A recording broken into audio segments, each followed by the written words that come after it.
Eh, papalo na ba sa mga ano?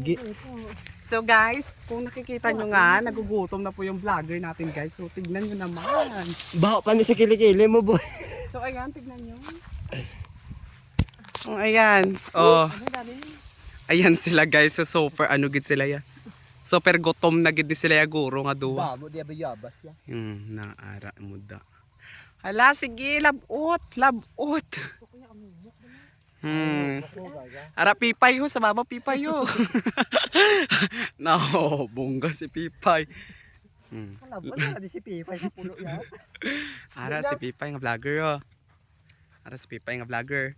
Na lalabot si pipay. Na Pipay? Pay. Ulon dali ah. Hala ay iyan.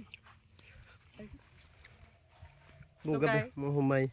So guys, ara ang bukid nga amon sakaan para sa vlog ni Ramjan Kalipayan. So Sisi guys, nagbabagang balita sa oras na ito. So guys, Ito po kung, ang natagpuan namin sa Bagyo. Bagyong Buol.